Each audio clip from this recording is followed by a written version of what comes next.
Hey,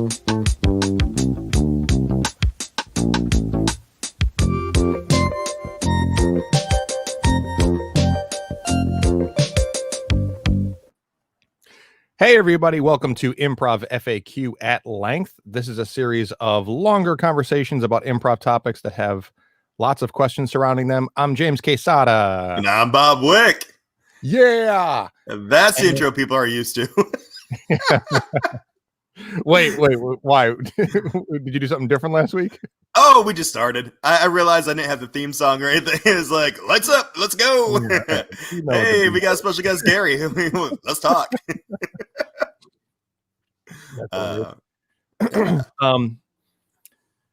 Well, okay, so the topic of conversation for this episode is going to be about overthinking versus underthinking.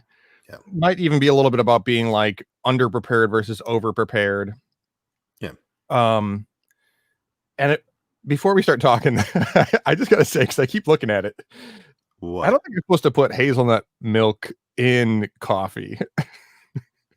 I usually don't put any kind of milk in my coffee. But is it separating? Yeah, it's like curdled. Oh no. It's not real milk. I don't think that's the worst thing in the world, but I wouldn't want to drink too much of it. So, hey, well, halfway through this episode, I just have to host my one-man show. It'll be fine. Sitting at the window, yeah. Okay, so here's where this topic came to mind for me, because I'm working on this Halloween album, which shameless plug is gonna come out tomorrow on Bandcamp and YouTube, and then whenever it's ready on Apple Music and Spotify. Right. But I was trying to think of like what I learned from it, different from previous audio projects and whatnot, and just where I'm at on the finishing stretch here. The thing that I've been thinking about a lot is like, okay, is there anything that I'm underthinking that I could be punching up or doing better for like the polish and presentation of it? As far as sound or writing or content? It's pretty much as far as everything. It's like It's like all of those things. You're like, okay, what is the medium, whatever it is, and so it applies to other shows and of any types that I've done in the past. But like, yeah, you can just kind of think of like, okay, well, what is at my disposal? What am I able to do? And sometimes that's a good thing to be like, okay, there are a couple tracks on this where I'm like, I'm glad that I stopped to be like, can I rework this? Or there's one that Julia and I wrote together where we were working on it. Yeah, we were working on it for a couple weeks, and it was like the last one to be written, and it's a satire. It's about masks. And we spent all this time writing it, and then eventually we just kind of like scrapped it and wrote something completely different on the same root idea. Okay.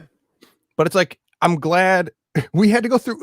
This is part of this. It's like we had to go through all this thinking and refining on the version that we were working on before we were just finally like, fuck it, and did something that kind of just came out of a conversation and was written very easily. In a more like a straightforward like sketch as opposed to this like narrative story thing. So I don't know. No, it reminds me, because I think that's something artists do a lot, especially like in written shows. What is that saying? You're not done writing until the show goes up type concept, because everybody's always fine tuning. And I've had situations like when me and Jenny Social were writing Assembly Required. We had that because we had a concept and we had a bunch of bits and everything. And we had one narrative that we were really focusing on. And we had an opening night, and we were getting closer and closer to it, and the thing just wasn't getting written. And, she's a great writer. So if we were both getting stuck, I knew something was wrong, or we knew something was wrong. And then Matt Nas, who was the director, sat down and like, hey, let's just blot it out. Let's just go through it with a fine comb and see what works. And then we changed it, not too much, but enough where it became, for some reason, easier to write. So it was kind of the same thing. Like, we were so focused on this one little bit that we couldn't see, the forest for the trees, if you will. And I think that happens a lot. And I think it gets misdiagnosed as writer's block when it's just like, this concept, or for whatever reason, just isn't working. Time to pick a new route. Yeah. And I think that's actually like the main, I'm going to sneeze. Yeah, it's definitely the main I'm going to sneeze. And I say that to everybody. If you're stuck on the main sneeze, you got to go to the second sneeze or the third. And then you got a full cold. What if I did just do that for demonstration purposes? It's like, this is the only way I know how to initiate this point. If it actually made sense, that would be brilliant. But so the idea of like confusing, being stuck on something that you need to scrap or just move on from, as writer's block is one of like the main, I think, the crux of this question or whatever is like, you can, because I think the question of like underthinking versus overthinking things can either lead you to be trapped in a cycle of like perfectionism, or it can lead you to the other extreme where it's like, I don't want to be perfectionist or overthink things, so I'm just gonna like first idea, best idea, and like trust that like what came out first had merit, and kind of use the improviser's approach or sketch approach, and just be like, throw it out there, and it's cool that it's unrefined, which sometimes it is. Sometimes sometimes stuff just comes out and it's like, you don't like, we more often love things for their imperfections than we do for their perfections. We don't obsess over like well, we do when it's really truly flawless. And that's what you really love about something, then that might be what you fixate on as an audience. But more often than not, because so few things are that pristine, we fall in love with the rough edges and the quirks that make it unique and short of perfect. Well, because to get there, I think we applaud the attempt for perfection. Even if it is flawed, that's cool because that's specific to you, but you are giving it your all. So we applaud anybody who comes into something full steam and just pushes it through whatever obstacles and attempts to do whatever tasks they're trying to do. And if they stick the landing, that's amazing. But we also just appreciate the struggle to get there. And that's why I know I've said this a couple of times. Part of improv is the content. People enjoy a good laugh, the funny stuff. I think the thing that we focus on too hard, and then also people love the process, especially people who know what improv is. I know you and I have sat on the wall a couple of times watching a student show, and you see someone paint themselves into a corner, and that to me is the moment it gets interesting, because how are they going to get out? And sometimes it's something really simple, and it's funny because like, oh yeah, like wow, I would not have thought of that because I overthink things. Or sometimes they just decide to fail as hard as possible, but keep the story going. And I appreciate too, because that takes a lot of, a lot of courage to just like, I know this is bad, but I know where the scene has to go. And God damn it, we're going to get there. Let's just, I recognize the flaw, but let's appreciate the moment as well. And doing what you got to do. Yeah. Seeing how people react under that kind of pressure, or like impetus. I don't know what the right word is, but like you are forced to, you have no other, it's like a fight or flight kind of thing in improv, where it's like, well, like you said, I'm against the wall or back into a corner, painting myself into a corner. And now it's like, and that is really fun because you get to see I think in the world of improv, people's like, I guess, instincts take over. Instincts. Yes. Yeah. And I think and applying that to like writing and creative process for produced content, it's like I think sometimes we try to manufacture that feeling by doing things like procrastinating or it's why we do things like the 24-hour sketch marathon or the 24-hour sketch show during the snow day marathon, Right. because and to me some of the like most fun sketches, it can be an example of like we did that in 24 hours with no time at all because we had to, and Barely any rehearsal, no props, or at the beginning, or yeah. And then sometimes I'm like, well, why does it take 2 months for another sketch show to happen when it's not that much better. It has more dressing to it, but I don't know if the ones that we take 6 weeks, 8 weeks to produce are really that much better in the final product compared to 1 day versus 8 weeks, Yeah, but I think the audience's expectations are different. When you say like, totally. "Hey, this is our first rehearsal. You're coming to watch that," compared to, "Hey, we had 3 months to write this. This is a polished show, something that you might have seen at another theater that doesn't do improv and it's all written." Yeah. Well, it's also like, excuse me, I don't know what's going on with my cough today, but or having to clear my throat.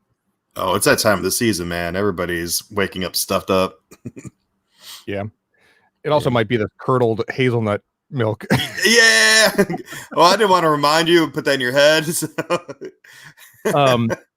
But so yeah, it's also about where you put your time and attention, right? Where like what can you fix me down? What really gives you the biggest return on investment?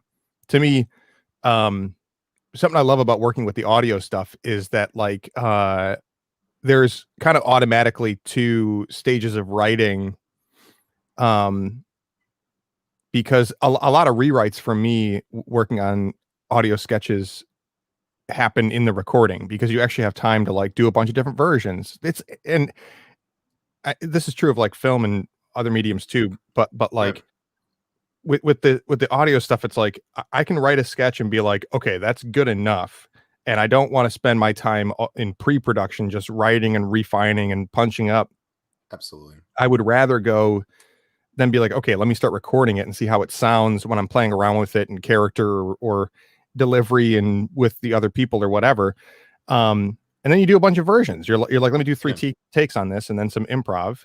And you're like, oh, okay, I changed this or see this in a different context or whatever. Then when you go to the edit, you're also like, well, I have these options and I can kind of like rearrange in these different options. So like I would rather just get the script done and then move to the performance. What like for a sketch on stage show would be like, get it on its feet. Like, I would rather play around with like it on its feet and ways that we can dress up like the blocking and the acting and the performance of it than the writing.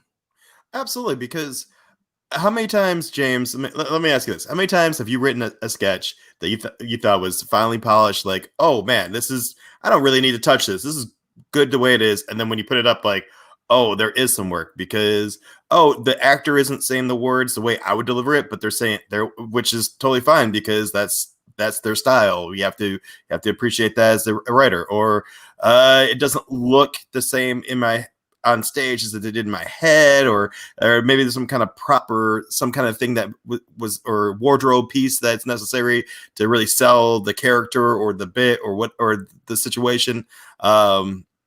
That's like these are constant variables that you have to adjust for. So your rehearsal is basically your editing booth. Yeah. Yeah, and I think that sometimes when you write something or like you feel like it's perfect and then you put it up and you're like, like, and so I guess my question then is like, okay, what is holding it back? Is it because you Yeah. didn't write it well enough, or like you like do you think that there is something in the writing versus rehearsal versus the production value of it? Like, are those things all equal, or like if the sketch is flat, it is one of those things always going to matter more, like how well you produced it, how well you performed it, how well you wrote it? I think so. Because you can write a perfect script, and then if someone isn't selling it in their performance, it's going to be flat. Or you can write a really bad script, but someone can just be so charismatic and interesting that they do sell it, so it won't be flat, And or there's that thing we do depending on a situation where we're always comparing ourselves, or the audience is always comparing what we put on stage to finely polished other actual theater shows or plays or scenes, Yep. and we kind of hold her up, we should hold her up to that standard. It's the same thing that happens with like when we try to do sketch to YouTube. We can't do the same thing that SNL does. We don't have that budget. We don't have those cameras. We don't have that mic. We don't have the professionals. We couldn't possibly produce the same kind of quality. Even if the writing is as good or even better, Yeah, it's right. it's hard to get the same kind of look and feel that you are used to, because as an audience member, you don't know what goes into the production. So as a writer, it's kind of the same way. It's in a way kind of the same thing, because your imagination is so impressive. You can put up all these scenarios in your head, but sometimes it cannot translate into what you can put on stage. Or there's also those moments where an actor says something that inspires you because they have a new take on what you created. Your scene inspired them to do a new spin on it. And it's like, oh, I like that better. So let's put your peanut butter and my jelly together and make a nice sandwich. Yeah. I mean, do you think is there like a priority order though for I don't know. Do you think it's always just kind of like case by case, which part of it the writing, performance, production is going to help or hinder things, or do you think like all things being equal, Right. one of those matter the most I and one of think them have the least performance. to do? And The my gut performance. tells me performance, because uh, if I just think if you sell it, you can if you're really good, you can almost sell anything, almost. You know, That's true. I think so. I think about this with movies, especially where I'm like, right, how much can great acting save a shitty script right, versus how much can a great script save shitty acting? And I think acting can help a shitty script right, more yeah, than a good script can help shitty acting. Because yeah, I guess it's like if you go to I don't know, I guess high schools put on the same stuff that like Broadway does, doing like Les Mis or whatever, but like yep, it's like they're young kids. They're not going to do the same. The monumental writing is not going right. to. If there was a comparison, or if it was even close, you wouldn't be allowed to get the rights to major plays in high school, because we're like, oh man, we got to lower our ticket Yeah, prices to Hamilton because that kid in the 8th grade can rap. yeah, yeah, yeah, yeah. But so and then also, what about the production side? What between writing and production? Which one can great aesthetics and style and production value save Right. writing more than the other way around? I think production would be last. And I'm going to make, okay, just because there's been so many things that have really hit on like YouTube or TikTok or anything that doesn't have great production, but because the concept and maybe the performance was so interesting, it captured an audience. I mean, I'm sure there's things that have been hurt by the lack of production, but I'd rather have a strong performer, a strong script, and then lukewarm production, rather than great production on a crappy actor with a really poor script. You know. Yeah, I agree. I think it's a rare exception. I'm thinking of like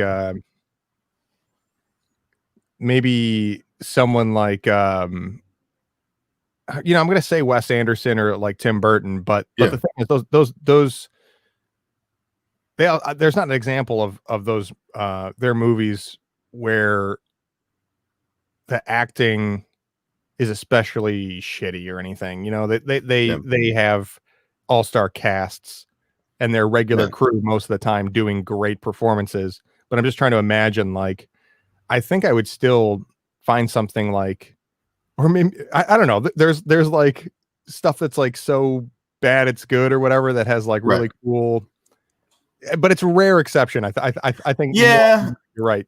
But that's entertaining for a different reason. I wouldn't could put it. That's not apples to apples. Yeah, we're not like The saying good Room job. and Citizen Kane are both. But you're right. I think the stuff online, people forgive the production value if the content is there, Right.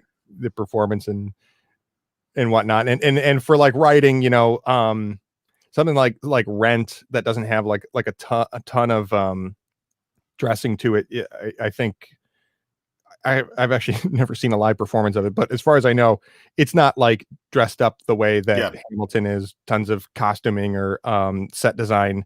But it's one of the more successful shows Yeah. because it's amazing writing and it had an amazing cast and performance and whatnot. And so people will forgive that and suspend disbelief really, Right. to kind of get into your world if you're performing it and selling it, and also if the writing matches. Like, a really good example, a local example would be the stuff they do at the Ringwald. Because there is a great theater who does, I mean, they do great production, but because they're a local theater, they don't have like, I don't know, the Fox or, like anything on Broadway type money. But the shows they put on are really well produced. Specifically, I'm thinking of their production of Into the Woods. I just really enjoyed it because they kind of thought out of the box.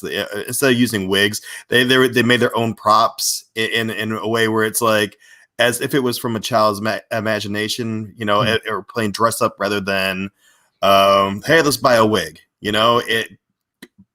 But the concept and how they sold it was so interesting and a new take on it. Then, they didn't have to spend all the money. But you still got the enjoyment. It looked fantastic. They did a really incredible job. And honestly, as far as as Ringwald shows, I haven't seen a bad one. They always do these really cool things and use unique fixer uppers to you know to deal with any kind of issues they might run into because they can't afford expensive or elaborate set pieces. Right. So it's not so much what they have, it's what they do with it. Right, Um, right. And that's part of the enjoyment. Like, holy shit, how are you gonna, how are you gonna do Les Mis without, or Miss Saigon without a helicopter? They figure it out. yeah. Yeah, well, and so I guess that kind of comes back to like the main thread of the conversation, which is like they have to spend an amount of time being like, okay, well, how are we going to get around this budget limitation or whatever it is? Right. Sometimes it's a limitation in budget. Sometimes it's a limitation in time. Yeah. It's like we can't do what we would like to do by the Right. time it needs to be done. So you start thinking of ways to work around it, and yeah, Yeah. sometimes it's like, Well, how do you? How I guess maybe yeah. my question is like, how do you kind of give yourself an outside eye or an overhead view, whatever it is, to kind of step back and be like, okay, am I overthinking it or underthinking it? Like, how do you develop a sense for whether you should give it a little bit more Right. care and consideration before you figure out what your solution is, or to be like, I'm overthinking it, I'm in the weeds? Yeah. How do you get your own gauge for that? I try to think of what is the best way to tell a story within the budget I have, and what is the expectation of the audience. because if they're familiar with the story that I'm trying to tell, then I do have to focus more on presenting it in a way where that expectation is satisfied. So if I'm doing something original and it's a concept I really want to show, but there's just no way of doing it because it's out of budget or for some reason out of my grasp, then I might just have to put that on an improv shelf and use it for the future and another show or something. Have you ever done that? Like, oh man, I really got this bit, but unfortunately we have to cut it. And then a couple years later, you're doing a show like, oh, I got something for you. I've been wanting to do this for years, Yeah, for sure. So that kind of stuff. Yeah, you can always set stuff aside for later. Oh yeah. Yeah. For example, like again, going back to Assembly Required, we wanted to do some puppet bits. We just didn't have time in the script. We because the whole thing was based, and I've talked about this before. One of my things, I just love when people take, because I was, I grew up on 70s, 80s television, and a lot of kids' television doesn't fly right now. Like if you ever watch like the first season of Sesame Street, there's a warning before it because like it's not suitable for kids. So I just love that whole concept. It's very Wonder Chosen of, using kids things but also trying to entertain adults, the whole Muppet concept, like an old Muppet Show type situations. So yeah, not inappropriate, but maybe inappropriate for kids, and I was just trying to do it, and then it just ended up being, Guess Who's Coming to Puppet Street, the puppet show I wrote with Jeff, because I had all these bits I wanted to do and nowhere to put them, so I just wrote a show so I could do that. So I'm sorry, that what eventually became I'm sorry, it was Guess Who's Coming to Puppet Street? Yes. And that initially started as a nugget in Assembly Required? Kernel, like just like having that kind of, some of the characters or some of the characters' point of views. And then how would I, and then I came up with the overall narrative. Then I talked to Jeff about it, and then it grew to something bigger. But that I've been trying to do puppet stuff for a while. Yeah, that's awesome. That's a very cool story. I don't think I knew that. Yeah, because Jeff and Nouvert both have puppets in some Required, and really didn't really get to use them that much. So compared to what we had written for them, I kind of felt bad because by the time we put it up, they didn't have much to say because we had to focus more on like Tom's character and. Yeah, that's so interesting. Wow. So what about this? What about the other kind of like underprepared versus overprepared? For me, I always think of auditions, or when I was younger in school, like book reports or presentations, and oral presentations, where it's speeches, yeah, where you're like, if I don't think about it at all, I might be able to wing it and knock it out of the park. And if I think about it a little bit, I'll trip myself up and it'll feel stale and under rehearsed. But if I really, really refine and repair, it'll be amazing. But it's like that 24-hour sketch show versus 8-week sketch review, where it's like, did you study for the test the night before, or you studying for the test throughout the semester, a little bit at a time? Yeah. Like, I don't know. For me right now, or not right now, very, very often, but like more recently, it's been like, if I get any chance to audition,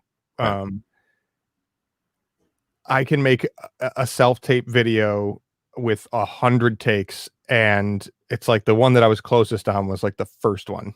Yeah. And then it's like, motherfucker. But I would say, if you only did that one and turned it in and didn't get the part, would you have been mad that you didn't do 100 takes? Well, that's the thing is that like eventually you get to 100 takes and you're like, I'm not going to get it any better on the amount of time that I have, because it's due like now or Right. whatever. They're always on short ass notice. But like, Right. should you completely scrap what you're trying to do?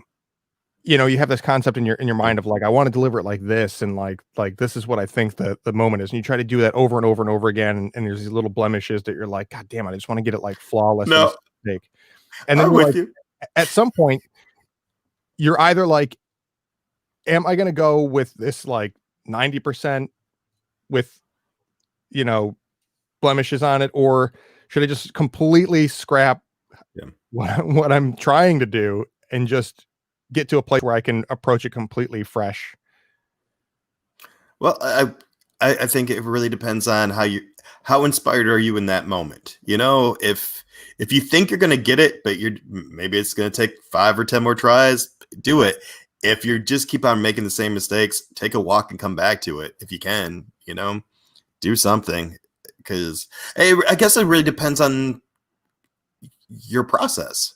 Because I'm the type of guy I'd never get it for. I'm no one take wonder. I need 3 takes just to, read, and then get the cadence and shoot by the 10th. Maybe I have it, and then as soon as I got it. Then it's locked. So yeah, me walking away from it I just lose all the momentum I built up to that 10th take. So that's how it works for me. Yeah, it's tricky. Again, it's about like having that outside eye. It's Yeah, great. That's why working with a partner is always so great, because you at least yeah, have someone else to kind of like backboard off of and question like, are we in the weeds, and do we need to step back and refresh or scrap and start over? yeah, But doing that for yourself is so hard. Building an eye yeah. or a mind for like your own. It's like, how do you know you're dreaming, right? It's, it's like when you're lost in it, you don't know you're lost in it. No, you can't. It's hard, and that's why, that's why if you're a writer, you need a good director, or you need a good writing partner, someone who understands you but challenges you too. Because if you have a yes man, they can really talk you out of getting to your goal because they want to be supportive, yeah, enabling it rather than supporting. So, Totally. uh, Yeah. but when you first mentioned this topic, the too much or too little, I was applying to improv as far as like scenes or a game in the scene. Okay. So I'm switching gears a little bit. Yeah, please. Okay. uh, but I think about how many times have you been in the scene and had a great idea and had all the following, if this is true, what else is true concept, and you had all this, oh man, just inspired. So you have this big mound that you just want to throw into the scene, and you have to slow down and take your time, rather than, hey man, I got this character and this is what's unique about it, and this is what else is unique about you. I don't know, and then what could be a good 4-minute scene is like 30 seconds because you gave it all in the first shot. Yeah, man, that's yeah, that's a tricky spot to be in, and I Right. do struggle with that, where it's like rushing seeing what's happening, Yeah. getting excited about what you think is going on or what could happen in a scene, and then wanting to lean into it right away because you're like, oh shit, this is it, and if I lean it Yeah. this way, we're gonna have so much fun. Right. This And is a game I really want to play, and I hope you guys want to play it too. yeah, and then so you're like, "Blah, blah, blah, blah, blah," Right. and you kind of like rush to it. Um, Yeah, because that's a tricky thing, because for me it's a matter of trust and patience, and absolutely. especially the more that like um I don't know. I have always had my usual position in the first 5 years of doing improv was that I was like captaining and like internally directing a lot of the stuff that I was doing. Oh, we all been there. Yeah, Yeah. I'm so guilty of that. Uh, But I think about I think it was, I can't remember if it was Snow Day. Was it Snow Day? You and Julia did a set, and you were doing the one man mouse guy, like jazz singer in the wall. Yeah. Yeah, and she was Yeah, playing the so did piano for you. I can't It remember. was like a Captain Tennille type situation Yeah. almost. Yep. Uh, yeah, and I haven't seen you guys play together in a while, but I can tell she had a really strong concept that she was going to pimp you into it, and anybody who plays with you know that you're so fun to pimp into like weird characters because you just jump into it. That's part of the fun of playing with you, James. Uh, but I loved how like I really enjoyed that scene because it was that thing. I knew she had ideas and she was discovering at the same time, but you also had ideas. So like there was this great back and forth of we like as soon as she announced your name and you jumped into character, the scene was written.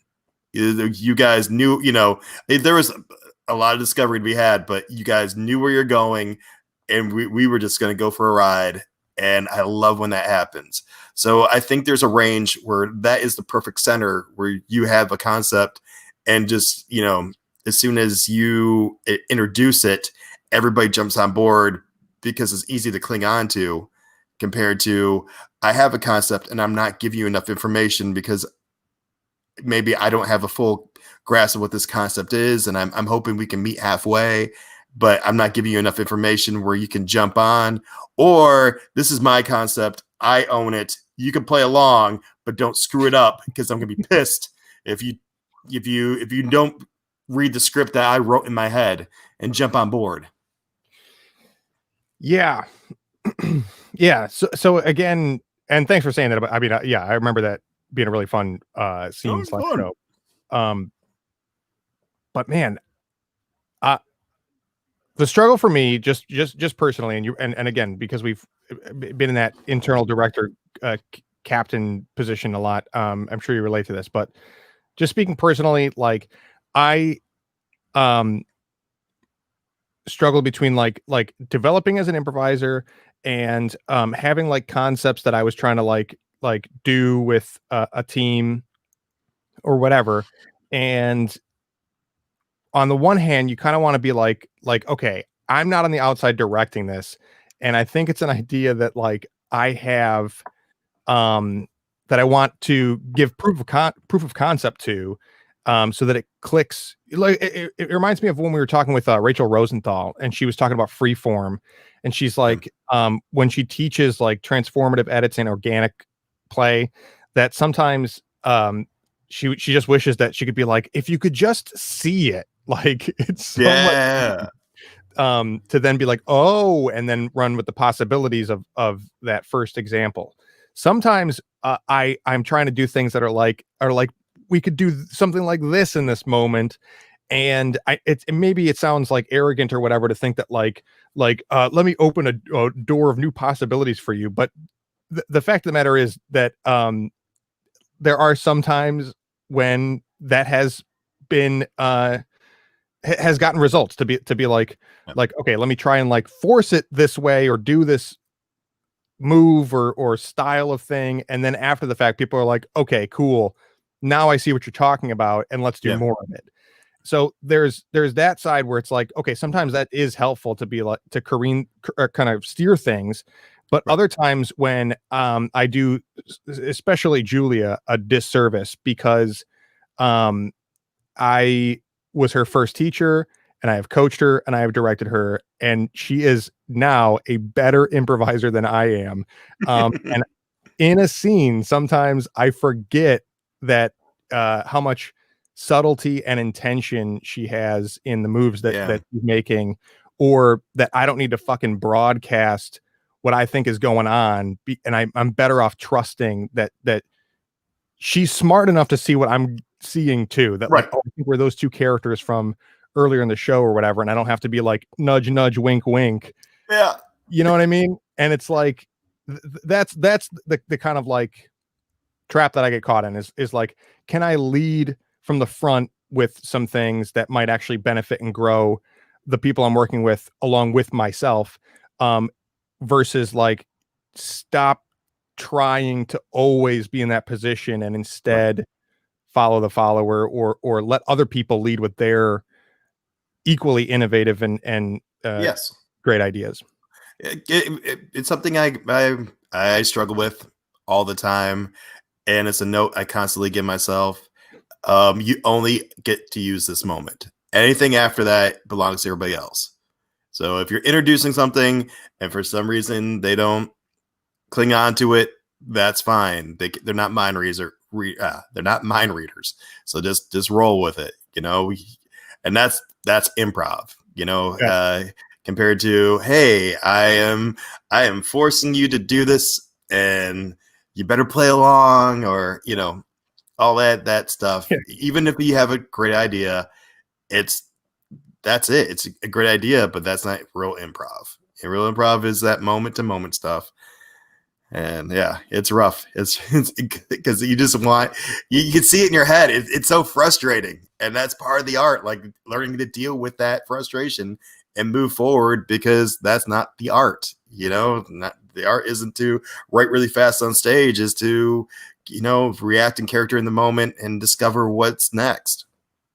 Yeah, and I think as with many things that we've talked about on this show, is setting expectations.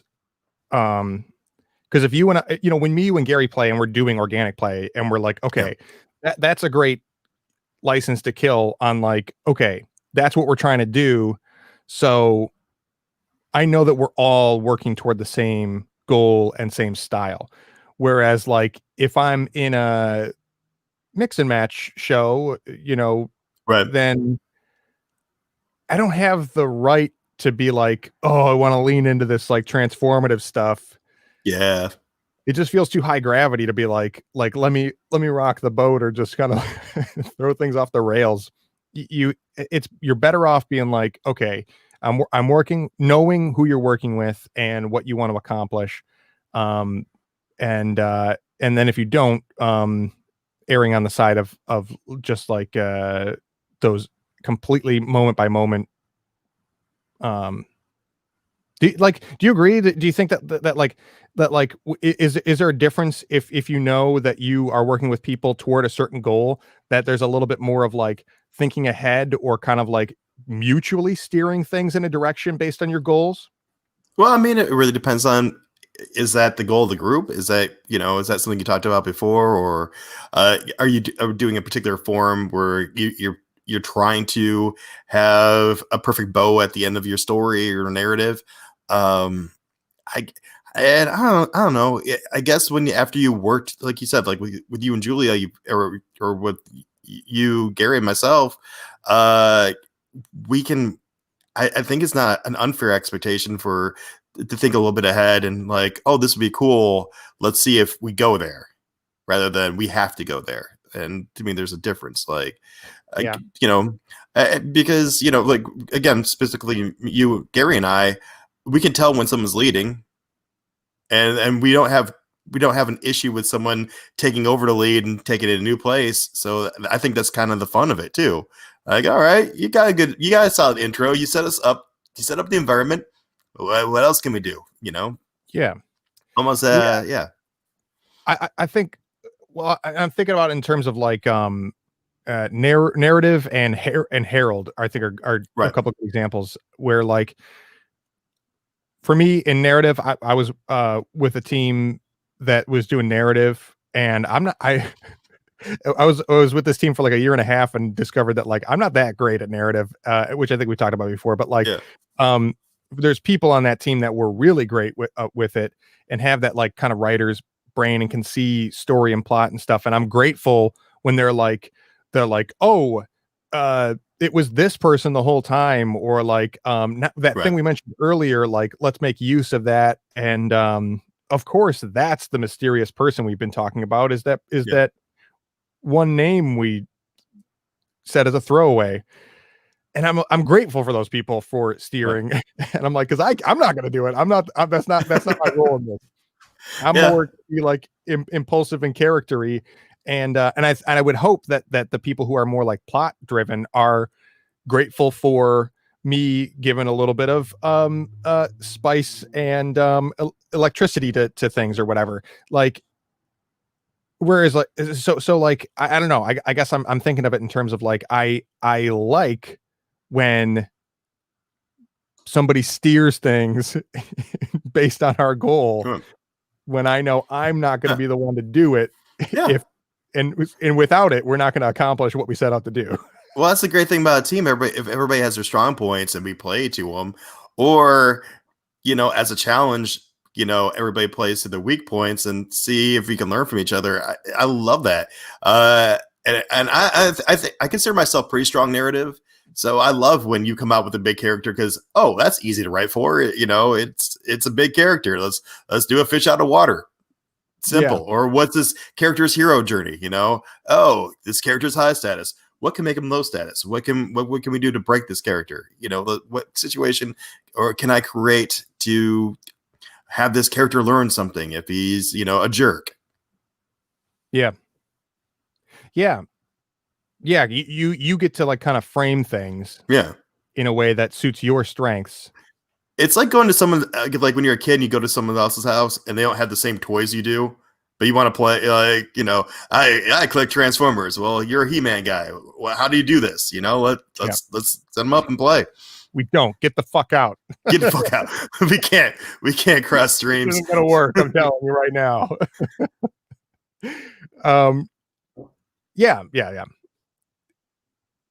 So I don't know. I guess did you have other things in the world of like because I was mostly thinking about this question in terms of creative process, but I do like Right. applying it to improv between like game of the scene and form. There definitely is like a lot of thinking ahead that can be done. And we talked about having too much. So let's talk about not having enough. I see a lot in either beginning improv where people are just still getting used to, going up there and creating character or whatever. And maybe people who've been doing it for a while, I see this too, where they get kind of lackadaisical, like not giving all the information. Again, I'm thinking narrative. So, just the simple things like naming each other or, doing environment work, anytime I see two people just standing 3 feet apart, talking to each other about something that doesn't exist or, whatever, without really naming or being specific, I feel as if they're not bringing enough, Yeah. And I kind of think of like, whether it's narrative or anything else, a show at its best has connections that tie the beginning to the end, in surprising ways. And so I think that like, if you, at the very least, aren't spending time looking for opportunities or keeping your eye out for those types of connections by the end of the show, then you're doing yourself a disservice. Absolutely. And yeah, like I said, with narrative, it's like that type of thing is story, and it's like, oh well, what if we're like the big reveal of like who the villain was, like why would we invent a new character right now at the end of the show? Why would we reveal that it's someone we've already met or mentioned? That's not always how my brain works, but that's one way of doing it. And then versus like Harold, where it's like connecting things thematically or with these this sort of blend of elements, that's where my brain works. And like it's different for everybody, but the common thread is connections. It's reusing what you have. And I think the thing with music is the analogy in music would be like noodling, right? If you're a guitarist and you just like kind of, you can play in key and things that sound nice, but you're just kind of meandering all the time. Yeah. That's pleasant, but it's better if you can create melody, Yeah. And then a key change in harmony, and it is a tricky balance between overthinking it and getting then like too technical or whatnot, but like just noodling around is the equivalent of I guess sort of like Okay. an open face Yeah. montage versus a sandwich. Yeah. So I'm going to contradict myself a little bit and going back to production. So if we were talking about people who are not bringing enough or leaving, not bringing enough to the table, if you are doing a herald and you always come in playing a character that's a lot like yourself with no interesting physicality, no interesting point of view, or not no, but like if every character you play is very similar, but maybe have a different name or anything, you're not really giving the other performers an opportunity to attach that character in new and different ways, because you're doing something in a very specific or having a lack of range. The same thing for again, environment or uh, emotion, energy, all that stuff. Basically, if you are giving the same stage picture over and over again every time you're in a scene or as either as a group or as a performer, there's not enough story there or not enough production there for the audience to make connections on their own. So then you're going to have to go to the writer in the brain to make those connections some other way. So that makes it harder, Yeah. So wait. So you're saying as an improviser, yeah. if you're doing, I mean, there's nothing wrong with playing yourself, but if you're doing a herald types format or something that or just if you're the kind of montage group that do like to make connections and have like a really cool ending, like it becomes harder the more that all the performers do, for lack of a better term, bland type performance by not showing range and emotion, energy, character work, environment work, stage picture. If you're always standing in the same spot when you perform, so doing like the landmarks and stuff like that, Right. I would consider that a lack of production. And then also attached to that would be a lack of acting. So right. Okay. So you're saying that like again, it goes back to the writing, performance, production thing right. where the performance does matter most. Yes. The production, the equivalent in improv is like form and presentation, right? Yeah, your stage picture and your form. Yes. And then yeah, the writing is like, okay, what is the content that we're creating? So you do have to like you have to balance them, and different people. I think the great thing about improv as an ensemble is that different people are bringing different things to the table in that, but everybody should be capable of doing a little bit of the legwork in each of those areas. Absolutely. Rather than being sort of, why do you get to be the only one who's just like not a care in the world other than just doing whatever you want, right? It's like that's if your strong arm is being the more spontaneous person or the performative person, great. But you should also know how to pick up cues on where the story is going next, or a callback. You shouldn't be blind to connections, even if it's Absolutely. not your strong suit. And same thing with the production side of things, is that like how you stage things. You don't want to be the only one not falling. I guess whatever it is, but yeah, you should be able to do them all. I forgot who said this first, and I've always loved this. This definition of long form is you're doing scenes that never been written, and you should act as if. I think it might have been Quentin, but yeah, act as if. You have to act as if the scene has already been written, but you're performing it as if you've rehearsed it. So you know your character, the person, you know what kind of emotion is behind the lines. You should be paying attention to what's being said, so you can act, so it looks like it's written.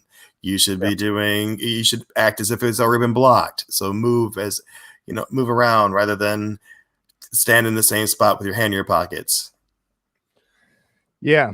Well, look, yeah, that is great. Like do an unwritten scene as if it has been written. Correct. Perform the completely improvised show as if you've rehearsed it 1,000 times. Absolutely. I mean, that should be the goal. Like, isn't that the best compliment you can ever get as an improviser? Like, was that written? Well, look, I it's one of the greatest, but it opens up the can of worms again of like of the meta play versus like I think doing a show that feels theatrical narrative Right.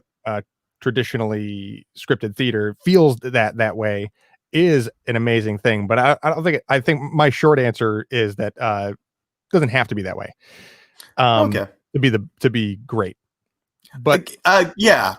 Okay, I'll give you that. Yes, yes. It doesn't have to be that way, yeah, but you can look like you don't know what the hell you're doing and it can still be a joyride. right, right. But Village of Shorts didn't feel like a theatrical, unwritten show, yeah, and it still right. was really interesting. But they did have all those elements. They did have different characters, energy. They didn't stand in the same spot the whole time. Totally. They They did had create moments like that were highly committed. yeah. I think about that skiing scene. You knew where they were. You knew when they were on the lift. You knew when they were going down the mountain. You knew when they were in the cabin. Yeah. Okay, well we gotta wrap it up. We're coming to the end of our hour. And so I think we covered a lot of really great areas of conversation. Yeah. Speaking And of range, this is one of those topics that I certainly that right. I think is an endless learning curve of finding that balance between um not overthinking and not underthinking things, whether on stage improvising or in the creative process. But it's so I guess what I'm saying is that unfortunately it's one that we have not a lot of answers or solutions for, but a lot of like No. great questions and talking points for. So uh, yeah, I enjoyed going all over the place with it. Me too. Me too. Absolutely. Great. So before we sign off, reminder that you can find all of our most current and complete content on YouTube and Facebook. I have been every other week publishing new lecture episodes on Wednesdays every other week. So if those are interesting to you, check those out. We how are we on the podcast front? We're almost all caught up. So I release a couple episodes every other week. So there is a lot to listen to. And then also we are going down to Sundays only for the time being. Yeah. We were doing our pre-recorded episodes on releases on Friday. Yeah. But for the time being, we're going to go down to Sundays. And then when we get back into the swing of things, we will update that we are doing that again. That album comes out tomorrow if anyone's interested. Whoa.